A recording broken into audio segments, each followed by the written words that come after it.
Hello, welcome back, guys. So, Music comes to panel. So in this lesson, we're looking at the concept of the ISLM model, right? So we've looked at a couple of classes on it. Introduction to the IS, how it was derived, like how to drive the IS curve, how to drive the LM curve, a couple of other things, right? So in this particular lesson, we're looking at the impact of expansionary macroeconomic policies on the ISLM model. So how does it generate equilibrium? Then is there any difference in the equilibrium and all of that?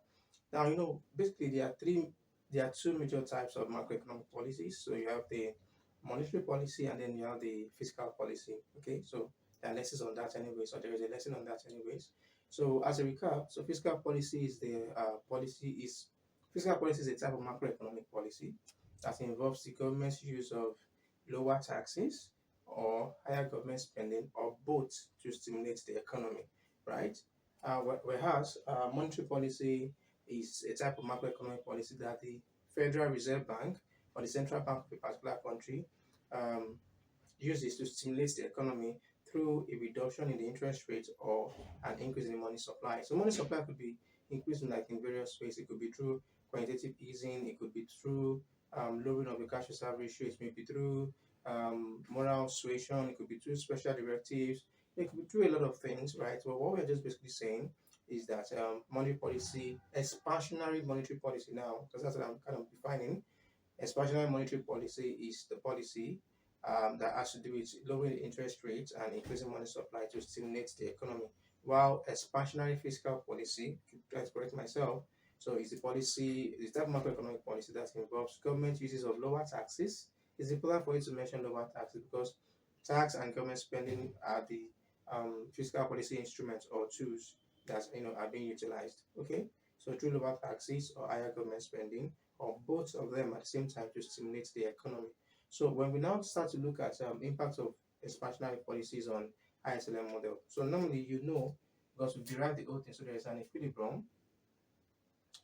So here the IS curve is a downward sloping curve, and then the LM curve is an upward sloping curve, and then we have the equilibrium interest rate I, and then we have the equilibrium outputs, which is Y.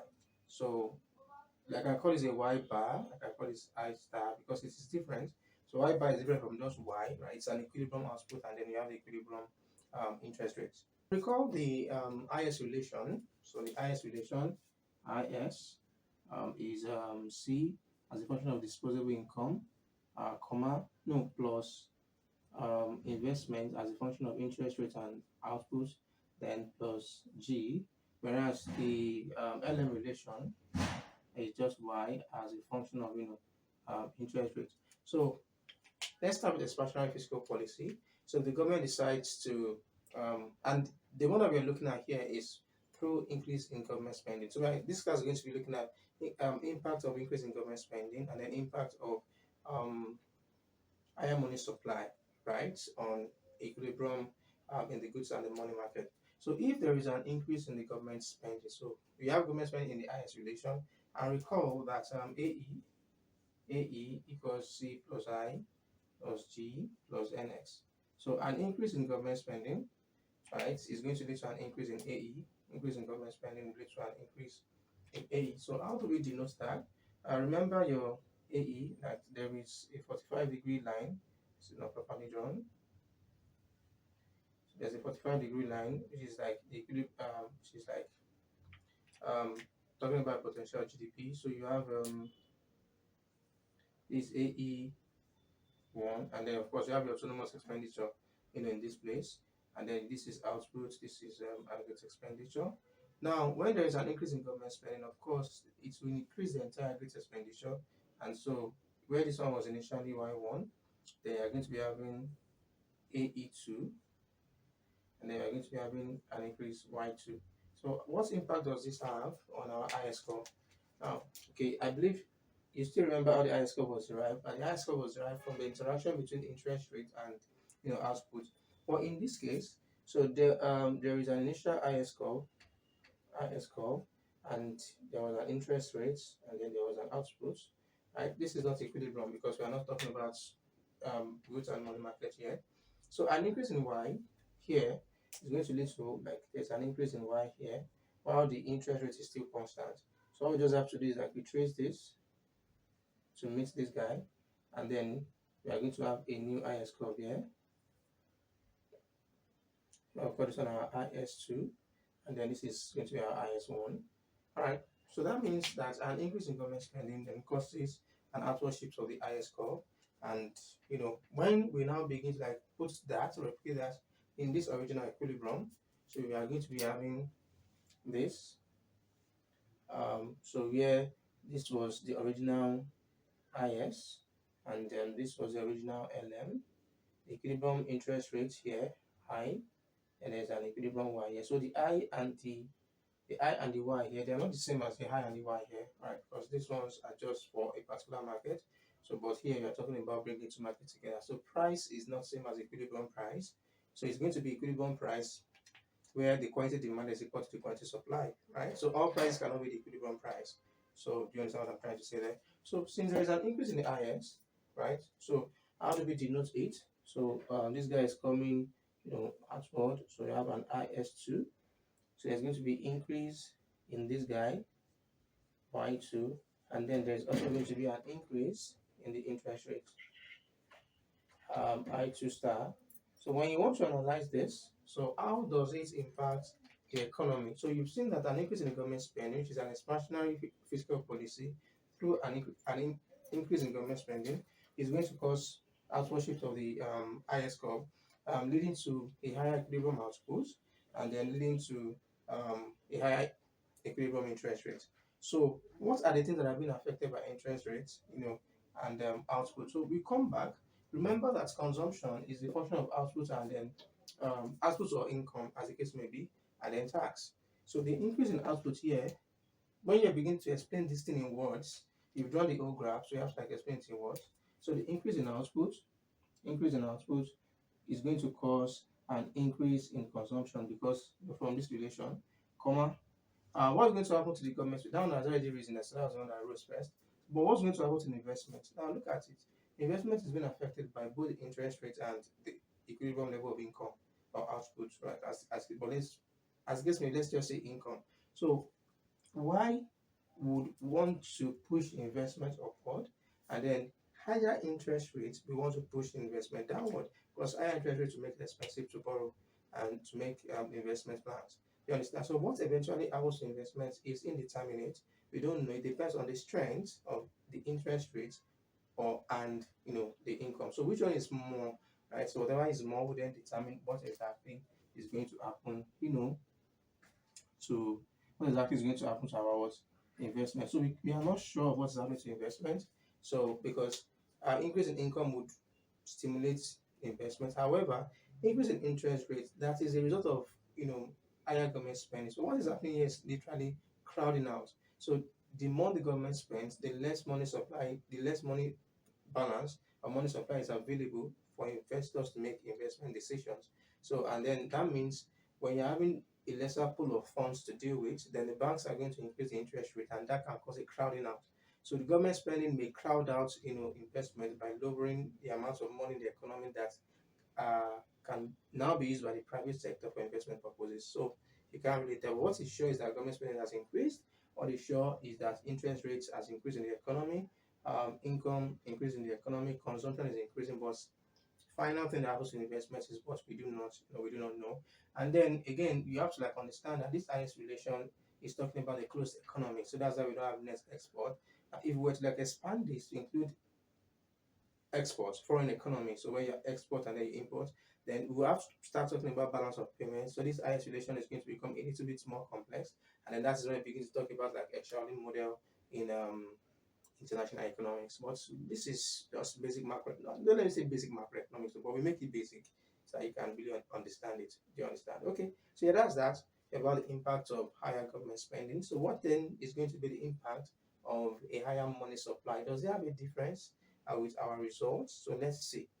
So now let's look at the impact of higher money supply on the ISLM equilibrium. So we're starting from the initial point again where we have that. So when there's an increase in money supply, in the money market, so we have this, we have this is real money balance, and then we have the interest rate on this on the other axis.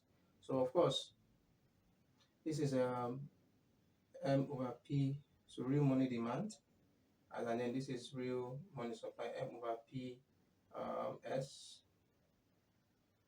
Let me just call it MS over P, MS over P. Depends on the textbook that you're reading anyway. So MD over P. So real money demand and real money supply. And of course, there is an interest rate here, and then there's a real money balance. So if there's an increase in the money supply, an increase in money supply, through whatever means, you have this. So I'm going to have it MS2 over P. So the price level is still assumed to be the same thing. So it's only the money supply that changed. So what we are going to be seeing is that there's going to be a lower interest rate in the money market. So if there's a lower interest rate in the money market, so how does it impact the ISLM equilibrium? Or what does it even do to the LM curve? Let's start from there, because I like to analyze things. So initially there's an LM curve like this. You have output on this axis, you have interest on this axis, and then you have this guy. This is Y, which is not um, equilibrium Y, like just Y. And then you have LM curve here. So you can see that here the interest rate has changed, right? But the output, there's no change in output here from the money market. So it is interest that is changing. So how do we denote that? Interest rate is reducing to something like this. So that you have an I2, right? But it's still the same, output level. So you draw your LM. So this is LM2. So LM is shifting downwards, shifting to the right. So we now, superimpose this result on the initial equilibrium before there was a shock, an economic shock. All right. So this is going to be LM1, 1, and then this is going to be IS1. So you have this is now the equilibrium interest rate. The one that we have there is like we'll add an asterisk to it, and then this is equilibrium output. So now our LM curve has shifted to the right. So we have this LM curve shifting to the right. Let me just shift it by the same proportion so it doesn't look like two different graphs. It's just shifted like this. So you have LM2. So what we're observing is that there's going to be this. So you have your I2. There's a lower equilibrium interest rate, and then you have higher equilibrium output. So this is talking about equilibrium now, because we're looking at the money market and the goods market together. So what's going to be our conclusion? Right, we know that this is going to give us an increase in Y, right, and a decrease in I. Unlike when it was government spending that rose, when government spending rose, it led to crowding out effect, and then it led to an increase in interest rate. But if you look at this one now, there's an increase in equilibrium income, is a decrease in equilibrium interest rate. So how does it affect the economy generally? Come back. Y is here. Since there's an increase in Y, this causes C to increase, what does it do to your I? Now, lower interest rates favors investment, so that stimulates investment, and then increase in equilibrium income also stimulates investment. Do you understand? So that means that this guy, investment definitely would increase if if the expansionary policy was monetary, right, through improvements in the money supply.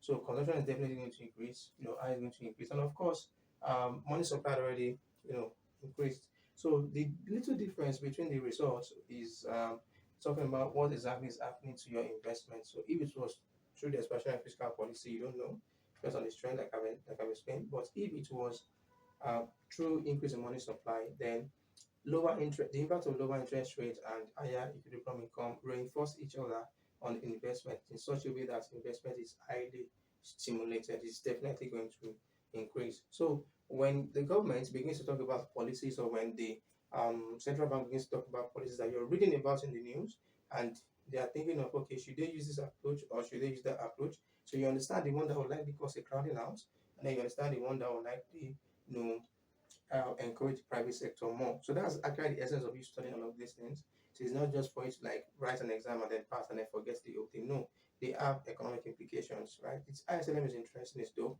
And for you to learn more about it, just go and find Olivia Blanchard. It says macroeconomics textbook, written by Olivia Blanchard. I don't think it was the only one. I wrote it. Okay, and then study it up. It's nice. The ISLM there's I don't know about I don't remember what's happening to other topics in that book, but if it is to learn the ISLM model, it's a very good book to start from. So yeah, your assignment to then be to analyze the impact of contractionary, fiscal, and monetary policies, right, on the ISLM equilibrium. So what you're doing is that you just do the reverse of this. You look at the impact of lower government spending on the ISLM equilibrium. Graphically, do the analysis, and then you explain, the final results, like what I've done here. But you don't do all those for a lecturer, please. So you don't do all this. You have like write them in words, right, convincingly, and then you also do the same for a lower money supply. So I hope you enjoyed this lesson, and thank you very much, and then I'll see you in the next one. Bye.